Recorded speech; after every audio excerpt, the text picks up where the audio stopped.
Welcome to Concertos During COVID, a 2021 conversation brought to you by the Colburn School. Today we're going to discuss the numerous challenges musicians, conductors, and the technical team face as they create and present a performance to a virtual audience, all in the midst of this historic pandemic. We're also going to talk about the Conlon Recovered Voices Initiative, an important series now here at Colburn that is highlighting the incredible music of composers whose works were suppressed by the Nazi regime prior to and during World War II. Recovered Voices is shining a light on the music of these important composers through a series of concert performances and educational pieces. My name is John Houlihan. I'm a music supervisor for films here in Los Angeles and a proud parent of jazz students here at Colburn. I'll be moderating the conversation. Now, let's meet our four incredible conversationalists for today. We only have time for a brief introduction of each of these accomplished speakers, but after this program, you can find their full biographies posted on the Colburn School website. Maestro James Conlon is one of the most recognized and awarded conductors in the world. He has been the LA Opera's Richard Seaver music director since 2006 and has conducted an astounding 403 performances to date with the LA Opera alone. Since his debut with the New York Philharmonic in 1974, he's conducted nearly every major European and American orchestra. He has won 3 Grammy Awards and he's been awarded France's prestigious Légion d'honneur. He is an amazing educator and an advocate for classical music, and we're very fortunate to have him with us today. Welcome, James. My pleasure to be with you. Adam Millstein is a top Colburn Conservatory student who's currently studying violin with Mr. Robert Lipset, the Jascha Heifetz Distinguished Violin Chair at the Colburn School. Adam is an award-winning soloist and concertmaster with an incredibly bright future in classical music. Welcome, Adam. Hi, it's wonderful to be here today. And now, Adam, I just wanted to take a moment and talk about the extraordinary room you're in, because we're all here at different performance halls at Colburn, and you're in the Colburn building, although you're also simultaneously in a beautiful Beverly Hills living room. Can you please explain that? Well, that's exactly right. I'm in one of the most beautiful parts of this already beautiful campus. I'm in Jascha Heifetz's original studio built in 1947 and designed by Lloyd Wright. That was actually reconstructed in the Colburn School, fully original. And this is actually where I, pre-pandemic, and had all of my violin lessons, and hopefully very soon in a post-pandemic landscape will continue to study with my wonderful teacher. Thanks, that looks like an amazing room. Next, Gallia Kastner is an accomplished violinist who is also studying with Robert Lipset here at the Colburn School. She has shared the stage with many prominent orchestras around the world and has been the concert master for the American Youth Symphony since 2016. Hello, Gallia. Thank you so much for having me. And finally, we've got Fred Vogler. He is the principal sound designer and mixer for the Hollywood Bowl and the Walt Disney Concert Hall, 2 venues that are continually raising the bar for live sound quality. Fred has been working with the Colburn AV team to connect the various spaces in the grand building and all throughout the campus here with video, fiber optic cables, and in fact, we're all connected right now on a new system with zero latency, and that's something we'll discuss a little later with Fred, thanks to the important tech upgrades that they've already put into place. Fred has been nominated for 9 Grammy Awards, and he has won 6. So Taylor Swift, if you're watching, Fred is coming after you. Hello, Fred. Hello, thank you for including me. Love to be here. Before we dive into classical music performance during this worldwide pandemic, I want to take a moment to discuss what the normal pre-pandemic performance experience was like from the perspective of conductors, musicians, and sound technicians. The days before masks, before social distancing, and other intense COVID-era stresses. Back then, quartets, orchestras, and opera companies worked closely together in very, very, very close physical proximity. It's all part of the creative process. Rehearsals and performances typically involve a group process that is akin to an energized beehive. So, James, how important is a conductor's close social contact with musicians, vocalists, and the technical team when you rehearse and when you prepare a performance? Well, technically, one can conduct without much social interaction with an orchestra or with a technical team. I could walk on a podium, conduct, walk off the podium, never speak to anybody. Now, there's an enormous variety of styles and personalities, And so it goes everywhere from that, which is one extreme, and the other is, one of the gang. I'm pretty much closer to that side, where I like and encourage personal contact. I don't like the stratification. Certainly the conductor has authority and exercises that authority on the podium, but when I get off the podium, I'm a human being, as is everybody else. And so I like to generate that atmosphere that musicians, singers, also technical staff, feels very comfortable talking to me about anything that is necessary. Right. Since communication is both verbal and nonverbal, do you find that having to wear a mask these days and a lot of your face being obscured makes it more challenging for you to communicate with the musicians? Well, yes, but it doesn't really, again, one can conduct with a mask on. You can't talk so well. And that's, of course, slowing things down a little bit at rehearsals, because you have to take it on, take it off. And that is a small price to pay for the privilege we're having making music during COVID. Gallia, when I think of the violin section of an orchestra, I think of a group of musicians packed shoulder to shoulder, and to your side is another section, shoulder to shoulder. Mm-hmm. Now, how important to your creative process, to your ear, to your physicality playing, is that close proximity to other players? Because you're working in a world of microseconds and tempo moves and changes. How important is that closeness to your fellow musicians? For me, very important. I really love having that energy of somebody a foot or a couple feet away from me, giving me cues and also helping me play the exact same music together. I think that it's funny how during this time we have to be 6 feet apart or more. When we used to be bumping into each other, I remember having to ask people to move a certain way to be able to see the conductor or to be able to move my bow. But very important, a stand partner is so many things in an orchestra. A person to help turn the page, to write down notes together that the conductor asks for. And yeah, just that amount of energy that you get from them that elevates a performance. And how do you deal with that lack of that immediate energy if your page turning partner is at least 6 feet away from you now? How are you overcoming that challenge? It's all about being there in the moment yourself. You have to generate all of that energy yourself, which is great, and that's something you should be doing even with a person a foot away from you. But as I found working in some of these COVID time projects, I've had to put just a little bit more, even like physically and mentally and emotionally, into all of my performances. And of course, I've had to switch to an iPad now because I can't turn my own pages most of the time. So. Adam, for another musician's perspective, again, thinking back of that glorious, nostalgic now, beautiful old world before any COVID protocols. And back then, as a lead musician on a performance night, you've put in a great effort to master a piece of complex music. How important is the presence and energy of a live audience to have you perform at the level you need to perform?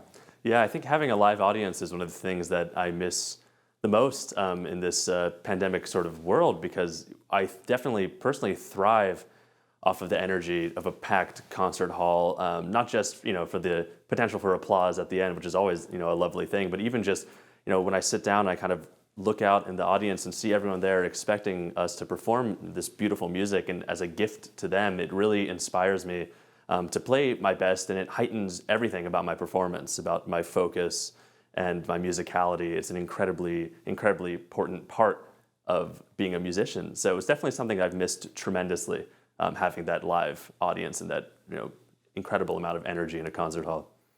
Now, Fred, you and your full technical staff, you're often the first ones to arrive and the last ones to leave at a rehearsal or performance. And you are in the center of hundreds, oftentimes thousands of people in a situation like a performance at the Hollywood Bowl pre-pandemic. How important is the close proximity and interaction that you need to have with the orchestra and other staff to pull off that excellent sound quality? I know you share monitors. I've seen at the Hollywood Bowl, you have to go in and adjust a microphone and encroach on a cello player for a moment. You know, how important is that very close, less than socially distant, interaction in the pre-pandemic world for you? I think it's very important. Most of my experience has been capturing sound, ensemble sound, and now we're kind of tasked with all these individual sources. When you have everyone 6 to 8 feet apart or behind plexiglass with woodwinds and brass, and it's kind of a marvel to me how Maestro can make a balance, even given that everything prior to the COVID. You could hear everybody kind of melding together, and that homogeneous sound at the podium is something that I've tried to kind of capture and then just make it louder. A lot of times people say, "Oh, it sounds so great, you're doing such a great job." I said, "Well, I'm just making you louder." And so if I can take advantage of the balance that's being created, it's a big help.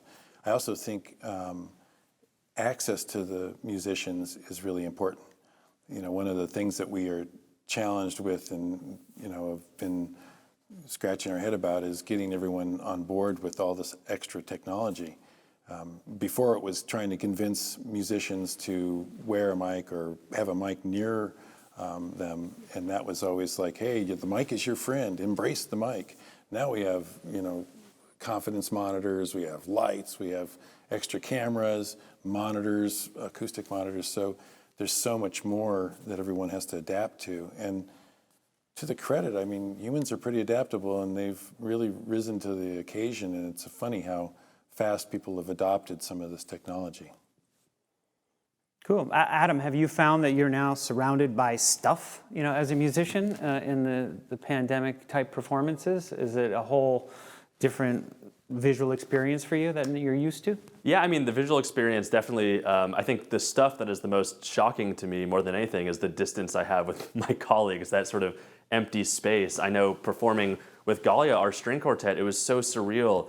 We're so used to being literally like right on top of each other, as she mentioned before, just so close, and you really lean in and you listen to everyone within feet of you, like so close to get your sound blended and everything. All of a sudden, we're on the stage in Zipper Hall, and we're taking up, just 4 of us, a huge amount of the stage because of all of the empty space between us. And that's been a really jarring sort of visual thing to experience, and auditory for us as well, getting used to that distance as we perform together. I'm sure a challenge, yeah. Well, let's turn the clock back a little bit to New Year's Eve 2019. I remember myself toasting to the forthcoming 2020. I was saying that even the year, the numbers have a symmetric ring, a nice tone to it, and I was so optimistic, and none of us knew what was coming around the corner in 2020. It was disorienting when the pandemic seemed to shut down everything overnight, and the cancellation of performances and, in fact, entire concert seasons was heartbreaking for both the performers and the audiences.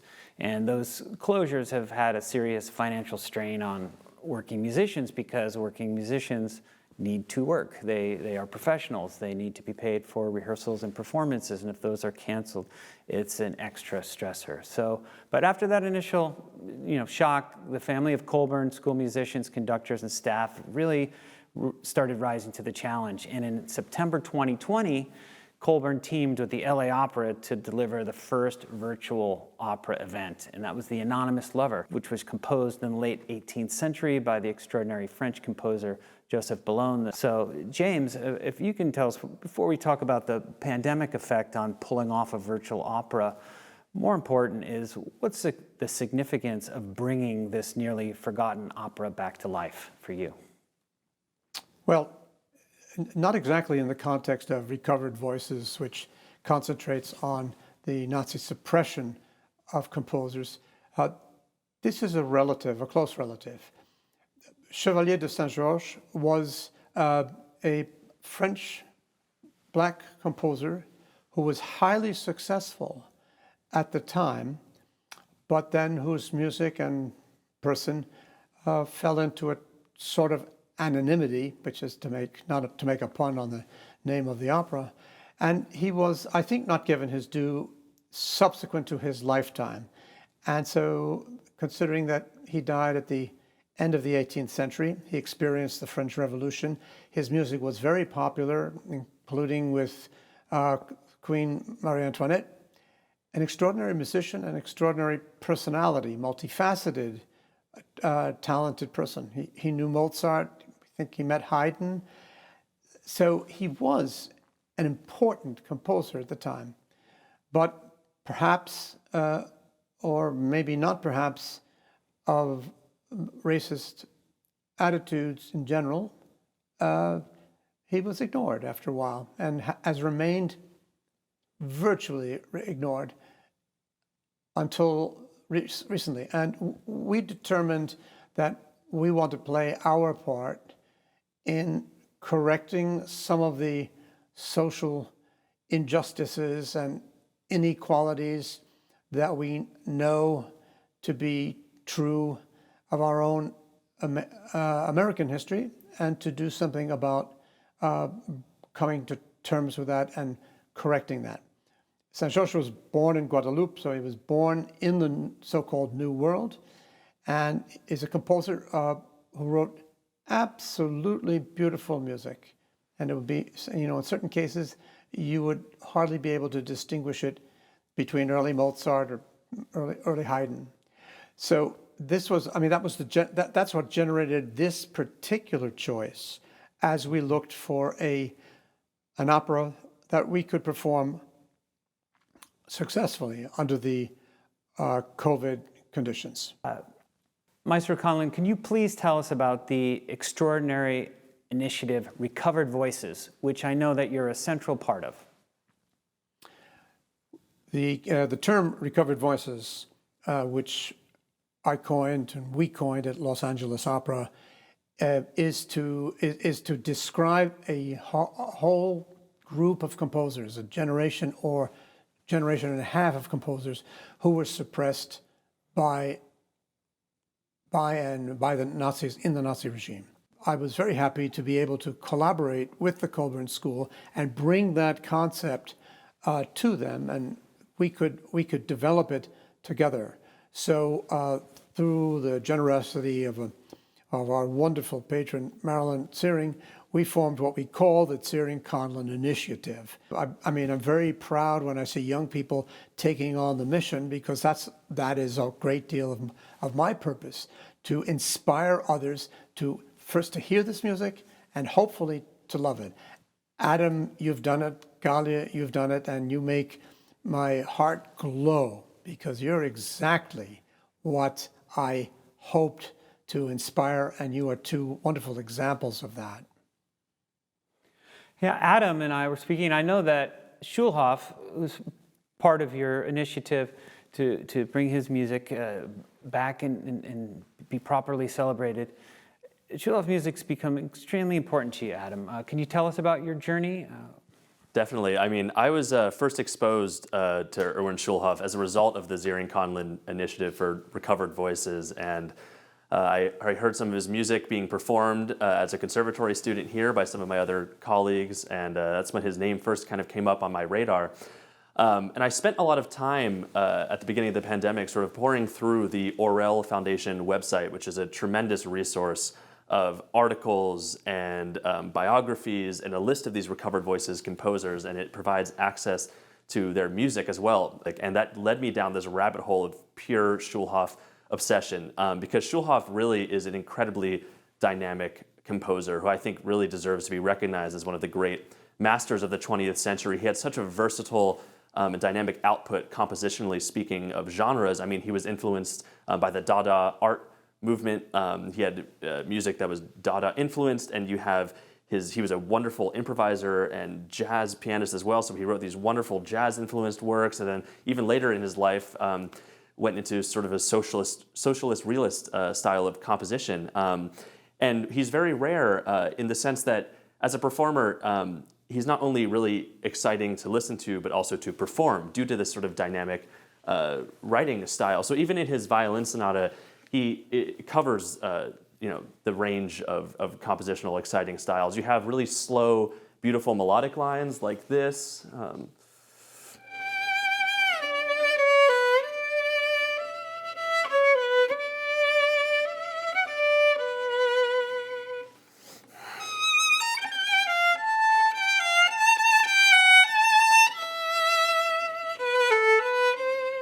And then you even get into something later on in his violin sonata that's totally folk-like and fiddly almost, and very technically challenging to perform and exciting, like this.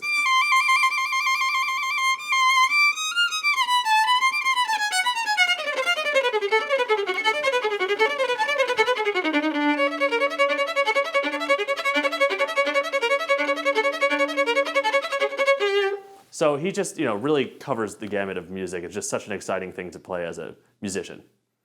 Incredible. Thank you for playing and literally bringing his voice back here. Right, and Maestro, going to the practicality of the steps of pulling off the virtual opera, what was going through your mind when you first walked into the rehearsal room and your orchestra was spread out like they've never been spread out before because of the social distancing? They were masked, you were masked. Well, how did that strike you? Was that your first sort of COVID safety regulated orchestral rehearsal? Yes, it was my first such experience, and not just for the orchestra, but for all of the singers. I mean, we rehearsed at a distance 12, 15, 20 feet, in some cases even more. So yes, that's very uncommon and took some getting used to. We put down the orchestra track first, and then subsequently the singers sang to that orchestral track. That is also unusual. Now, this is not like lip sync. They actually sang their roles, but the orchestra had been pre-recorded in a different studio. So the orchestra never met the singers heard the orchestra but never met the orchestra. That's highly unusual. And so those are some of the challenges that we faced right from the beginning. In the pre-pandemic era, the singers would see and hear and feel the live orchestra, right? Which has got a power to it and is a critical part of the process. Is that the way it worked pre-pandemic? The orchestra would be right there at their feet? Well, not only that, we would rehearse at close range. I mean, we would be in a rehearsal room. I'd be, near a piano. They'd be 5, 6 feet away from me, maybe 2 or 3 feet, or maybe no feet at all, as Gallia described how it is to have a stand partner. It's very similar for the first rehearsals for an opera, which are purely musical, and where the singers are all close to each other. And then going into the next stage of the process where their movements are, I shouldn't say choreographed, but their movements are determined by a stage director. And that also had to be done at long distance. They had to stand at long distance. So all of that contributed to something that was completely different. So at a certain point, the singers come onto a theatrical stage and the orchestra's in the pit. And even though they're not sitting in the orchestra's laps, the sound is very present and the conductor is very visible.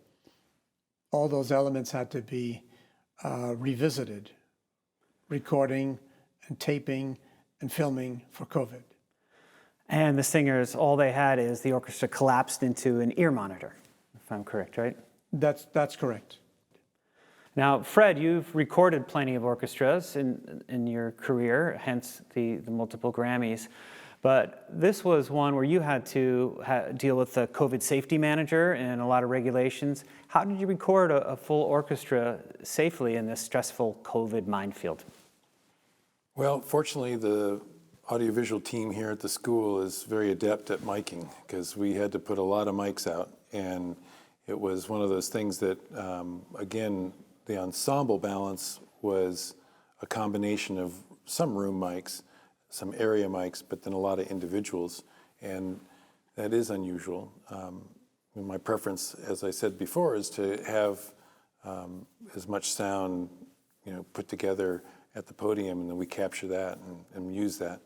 But it was a different approach. It meant that when we got into performance and capture the vocalists, at least we knew the instrumental parts were entirely sound and compiled correctly. So it was different also capturing the vocalists and not with their familiarity with the ensemble being close and having now something in their ear or near their feet to kind of give them a sense of what the music was playing at that time. It's a very different time. I'm sure strange for the players as well. As I was a viewer watching from my home, one moment I found extraordinary from the virtual opera was the very end. And we're going to take a look at a video clip, and then I'd like to talk to the maestro about it. This clip shows, for the curtain calls, the maestro and some COVID safety manager and just a tiny handful of people, it was on them to give the standing ovation to the exhausted singers who were themselves socially distanced in different balconies, as opposed to being able to come out onto the stage together and take their bows, the two leads particularly. So, James, that must have been quite surreal for you. How unique of a moment was that to finish an opera and you are on the line to be the cheering audience because there is no live audience? Well, it's not customary, of course, but the enthusiasm that had been generated by the performance, I think, evoked a spontaneous reaction from everybody who was in the hall. The whole team and everyone with their different functions, I think, felt the same way. And so, whereas I've never applauded for myself, I've applauded for my colleagues, and that second part is natural, but participating as an audience member also is certainly unique, nice feeling. Adam and Gallia, the two of you had your own COVID safety experience rehearsing a quartet piece, the 5 pieces for string quartet, which is composed by Erwin Schulhoff, and we heard the audio for that at the top of this program. But then you came into Zipper Hall and you filmed a performance, socially distanced and COVID regulated, for a streaming broadcast. So, Gallia, how different was it to meet up with the quartet in Adam's parents' garage and rehearse with COVID safety protocols in the garage? Well, one of the main differences between Adam's parents' garage and Zipper Hall was that Adam's garage was 40, 50 degrees, and I was wearing 3 coats, and we had heat lamps above all of us because it was just freezing. And we were playing in all 4 corners of his garage, so we were more than 6 feet apart, actually. And it was very difficult to hear everybody, and we were all shouting at each other from across the garage because we couldn't hear each other because of the masks. So very different, a lot more comforting to walk into Zipper Hall, which was 70 degrees and a big space, our home stage, because we're students here. It was a bittersweet thing to walk into Zipper and perform. Even though we were a little bit closer than Adam's garage, there was still that element of distance and having to listen even more closely and to see our violists so far away from us. It's not too different from, having to prepare a recording, for instance, for an audition or a competition and, things of that nature. But the element that this was also a performance was, with no audience, with nobody there, was bittersweet. Just to be able to play with them was an absolute blessing in this time, but not to have anybody at the end show us that they saw it was sad. But. Let's take a look at a clip from that Zipper Hall virtual performance right now.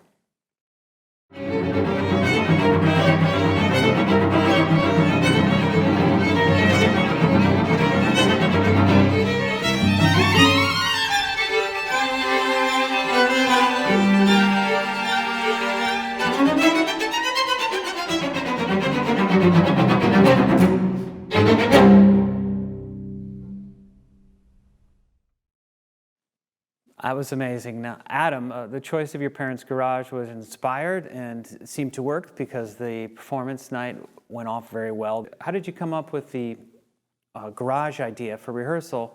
And both in the garage and on the stage, how was the challenge of gelling with your quartet, at those distances and as Gallia mentioned, under colder temperatures than normal at the rehearsal? Yeah, definitely. I mean, the colder temperatures than normal also have to do with the fact that we kept our garage door open at all times, which I think the neighbors definitely enjoyed to hear something different than your typical garage band, which is having the wonderful music of Schulhoff come out instead of maybe hard drums or rock and roll, which is also fun, but something different. And we knew that air needs to circulate. So not only did we have a space where we could over 6 feet apart distance ourselves, that we had constant airflow going with our open garage door constantly. So yeah, it was definitely it was wonderful to be able to play in that space and to feel like we had enough time to get things together in a safe COVID environment at home. And of course, the hospitality of my wonderful parents providing some snacks occasionally was definitely welcome and unusual to have that. But it was interesting because it almost felt like, if you play baseball and before you have to hit, you have an extra weight on your bat, and then when you get to the plate, you can swing a little easier. In that way, the acoustic challenges of playing in a space like a garage with a totally dead acoustic versus when you enter a space like a Zipper Hall, which is such a wonderful acoustic, it made our lives definitely easier being able to play in such a beautiful hall coming from that rehearsal environment. With the caveat, as that Gallia mentioned before, that still on stage we're way more spread out than we're used to, so we have to fine-tune our listening more than ever to make sure that the ensemble is right. And in that clip that you just heard, the Tarantella from the 5 pieces from string quartet, it's very intricate, a lot of moving parts, literally, and we just had to, focus extra hard to make sure that we were lined up with each other. So it provided a really, interesting challenge. And as someone mentioned earlier, humans are adaptable, and our ears had to hyper-focus in new ways. So I look forward to the post-pandemic landscape when we're finally back close to one another. And I just want to see how much our ensemble has all sharpened. We'll see. That's a great point. And Gallia touched on it, but what was your perspective on zero audience? Here it is, you're in Zipper Hall, and it's being filmed and recorded really well by the tech team. And then you finish after all that work, and there's not even crickets, because Zipper Hall does not even allow crickets in there. But zero audience when you finish. What was that immediate feeling? Did you look at your fellow quartet members and to buoy your feeling of success? Bring us into your mind at that moment. Yeah, I mean, it was definitely bizarre being in that space, without a proper audience. But as Gallia mentioned before, just being able to share the stage and be able to play music and feel like we are performing was just such a wonderful feeling to have after months of not playing together. So, despite the fact that there wasn't an audience there, I feel like we definitely relied on each other for energy and for support in putting this music out. Yeah. And Maestro, you've led orchestras in front of millions of people cumulatively, literally millions of people around the world. What's the effect, to your experience, of not having any live audience during these pandemic-era performances? Well, actually, I'm quite used to it because I've been recording for 40 years. So it's actually not different from being in a recording studio, playing a symphony, playing an opera, playing any number of things.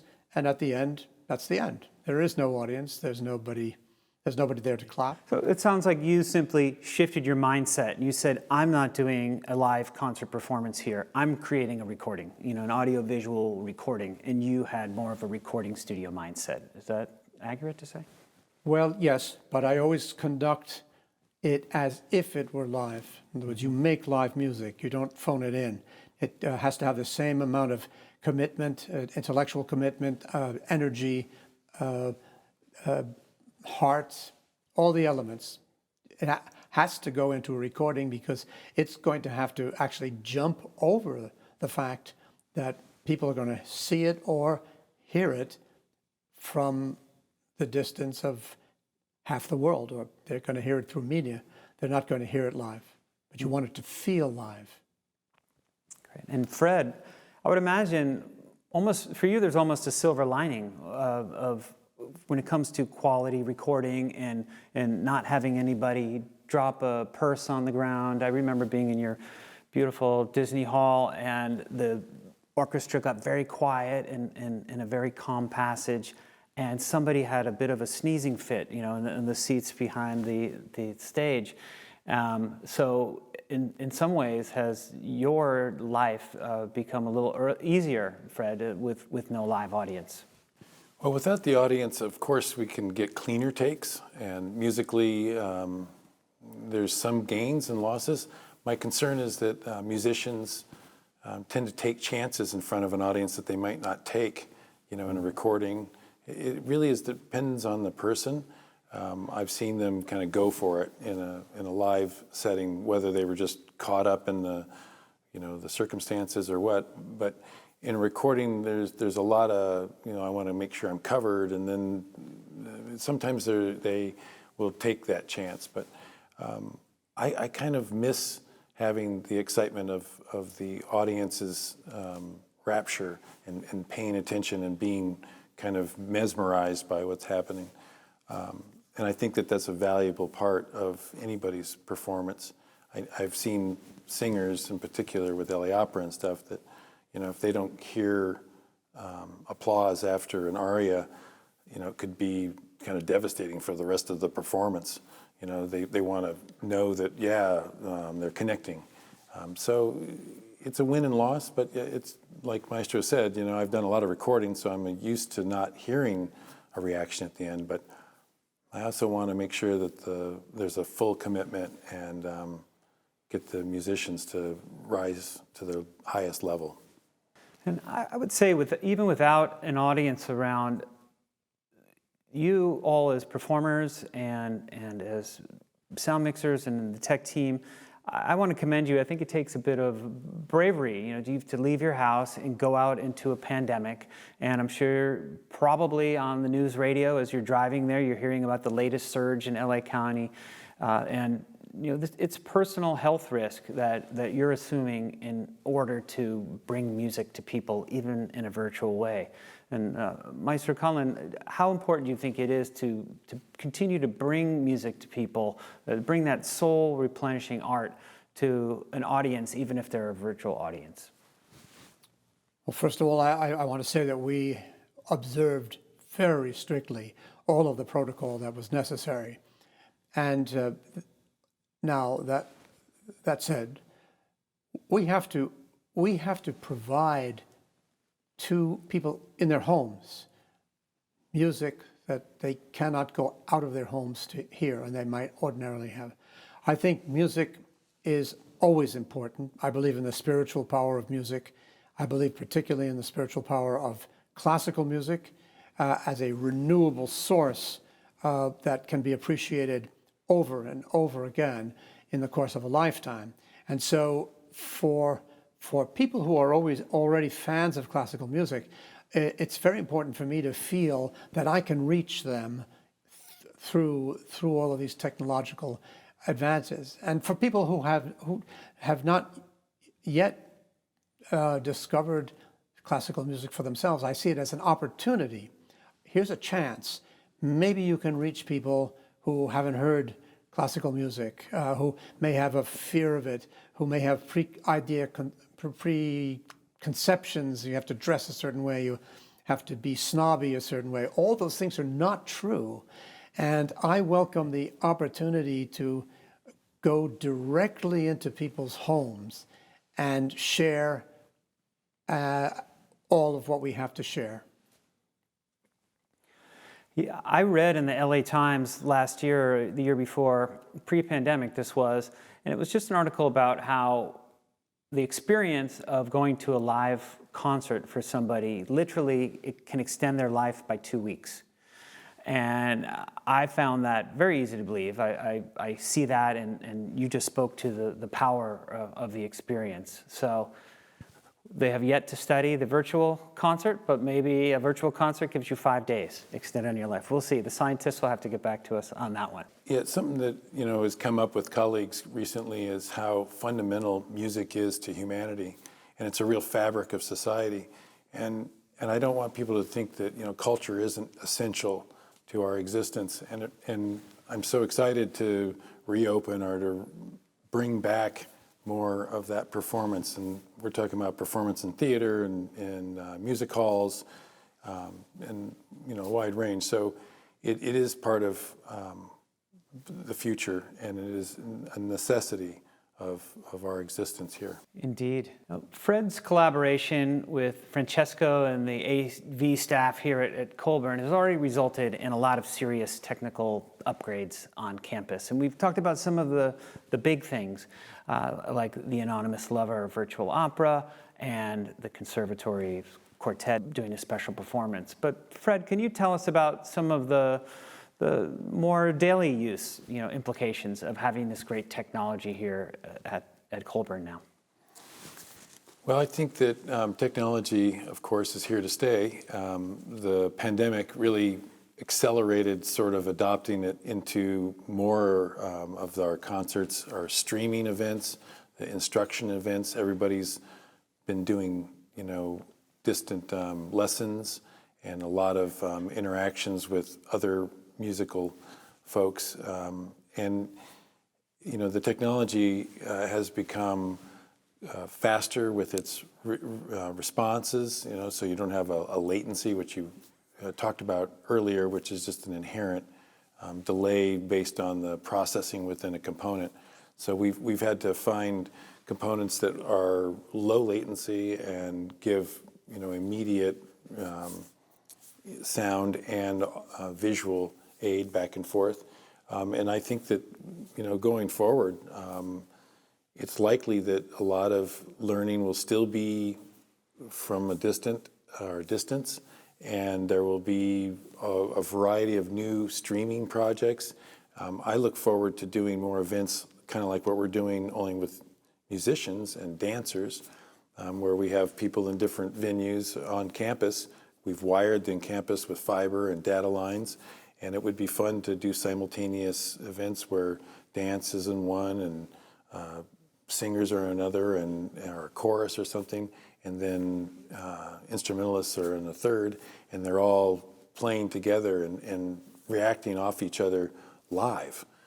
And that is possible, and that's what we strive for and want to see happen. So fortunately, the administration cell and Annie and the folks at the Colburn School said, let's do this, and we started to move forward with that last summer. And I think going forward, we're going to do more and more and create an environment that has this kind of technical prowess and affords us all sorts of kind of uncharted territory. So it's looking good.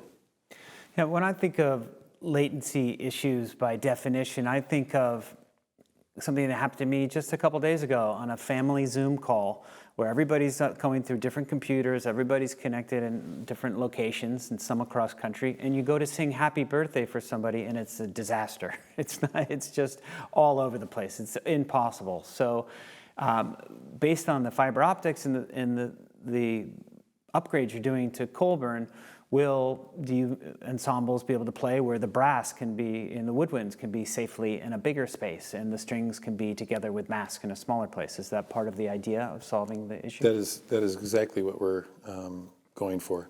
And again, hopefully in a post-COVID or post-pandemic and people are able to play as ensembles together, we could still embrace some of that.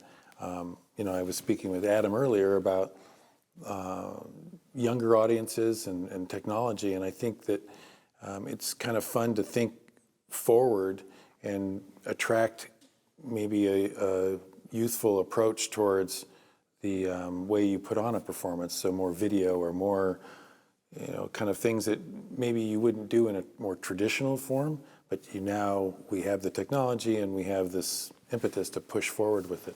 So I think the possibilities are going to expand, and younger composers and people wanting to see what's possible are going to write for that kind of an environment. So we're looking at many, many months ahead of getting out of this pandemic together. So the near-term prospects for live audiences are socially distanced audiences, almost like film theater, where only 25% 50% capacity is allowed. So I want to ask you, Gallia, when you start playing to even a smaller audience like that, will a socially distanced, lower number of people bother you at all?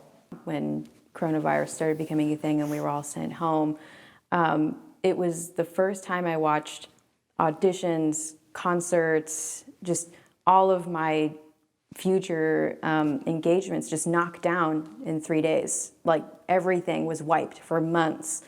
And not being able to play with other people and see other people for all of this time was devastating for myself and for all of my colleagues. And whatever way that we can get on stage again and play for people, no matter how small, one to 20 people, will still be giving people music and giving them what we've all been deprived of this whole time. Well, I want to thank our fantastic conversationalists for sharing their perspectives on these unprecedented challenges that the classical music world is facing.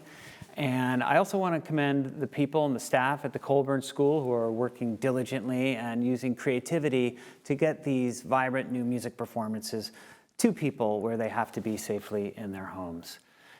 This has been Concertos During COVID, a conversation. Thank you all for tuning in.